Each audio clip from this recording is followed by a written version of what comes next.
Now, you started singing at what age? I started really singing at the age of probably like 12, 11. Okay. Yeah, kind of late. I feel like it was kind of late.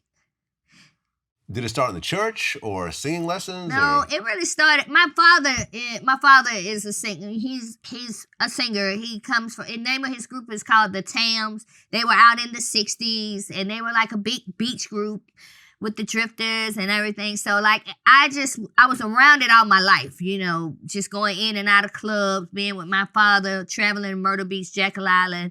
That's where I was most of my life. And I mean, I just kind of, as I was, you know, growing up, I wanted to dance.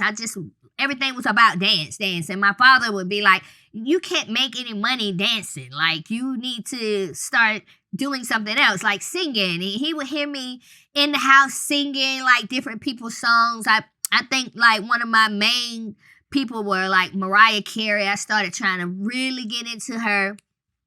And, you know, he would hear me and started training my voice at that time. And I was, like, maybe about 12, somewhere around in there.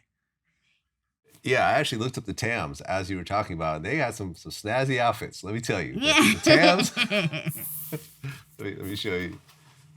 Yes. Now that picture right there is like a newer picture of them. So that's like the young Tams. But if you go to like some of their old, like my brother's been with them since he was 7 years old. He's now like 50 or yeah. So yeah, that's the originals. That's my father in the far left top. Ah, okay.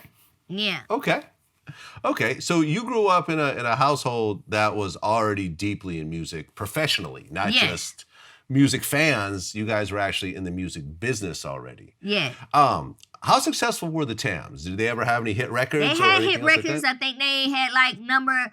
I don't know what she said they charted or it was on chart records, but they definitely had big records like "What Kind of Fool Do You Think I Am?" I think "You Lied to Me," "You Lied to Your Daddy." They had a few, about 4 or 5, like nice, pretty big songs.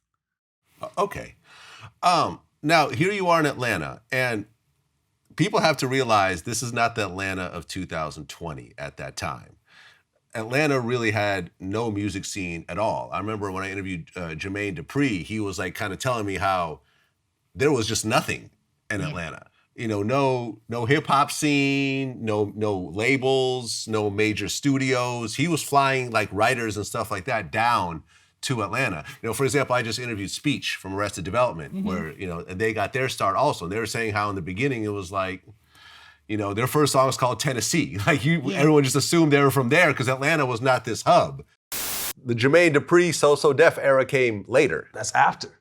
Yeah, Atlanta, because, you know, I'm thinking like, well, what about Atlanta? But like, nah, you're right. Atlanta at the time was just a small southern city without a bunch of energy around it. No, it wasn't. In hip hop in particular, there wasn't a lot of energy going on a nationwide, you know, worldwide level. Now, locally, we had acts that we knew about here. You know what I mean? But nah, nationwide, it just wasn't like that. So as you're coming up, you know, and I guess you sang at Jermaine's birthday party or something like that, where you got discovered. At that point, did you think that you were gonna get on in Atlanta, or did you feel like you needed to go to New York or LA or someplace else? Well, I mean, we didn't feel like we knew that it was some big producers at the time in Atlanta. We knew that Dallas Austin was a big time producer. We knew that Jermaine Dupri was, LA and Babyface. So we knew that we had a chance because by this time Tony Braxton had been out. I think TLC had just kind of started coming out, but at first we were kind of like we traveled to DC when we did the first show we did, which was it was kind of like a talent show. I can't remember. Mark Cooper, I think, was doing the hosting or whatever. And we sung Hold On. And that was like our moment when people start to really know, like, oh, those girls. And even Jermaine, by the time we met Jermaine, he was like, oh, this little group. You know, people kind of like, we would go places and they'll kind of remember us from that show. but we still didn't have a deal. We didn't have anybody. And then we started working with, I don't know if you remember The Boys. Yeah, of course. So we started working with The Boys' father, which is, his name is Jabari. And he basically started like grooming us. And from there, when we got back within and got to Jermaine, and he said, oh yeah, he liked us. We sung for him. He liked us. But he said, after, Kriss Kross wasn't out yet. He was like, after I put them out, I'm going to come back and get y'all. And we kind of was like, yeah, we done heard it all. Dallas Austin told us we sang too loud. So that didn't go well for us. It was kind of like a little down, but we never stopped rehearsing. We would rehearse like 4 or 5 days out the week, and we would just sing and sing and sing till we felt like, and then, one day Jermaine he kept his word. He called us back and said, hey, bring that group back. And we ended up singing, we were singing Is My Living in Vain for him. And from there, he was like, yo, I'm going to go in the studio. He redid the track, and that's the first thing we recorded. Right. And originally, Xscape had 5 members? Originally, we had 5 members, and her name was Tams. She was in the group before me.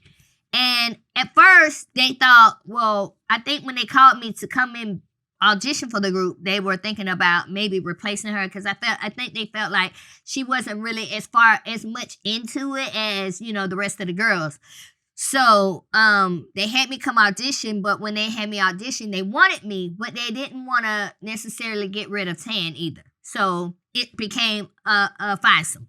And we started working with Jabari, and Jabari is the one who basically put her out of the group. Oh, okay. They had a very big argument one time. We was at the studio, and it just went left field, and he said she was out of the group. Man, I'm sure she feels a level of regret. Well, I don't think she does, because I think that, she's still very good friends with, her and Candy are best friends, and, me and her are also very good friends. And I think she's done so well for herself. Like, she went to college, and she's like a realtor, and she makes her husband, he builds houses, homes. So they kind of like join and make a lot of good money, and, they're doing good. So I think she's pretty happy with herself, with her life, That's dope. Married, got a kid, a good, happy home,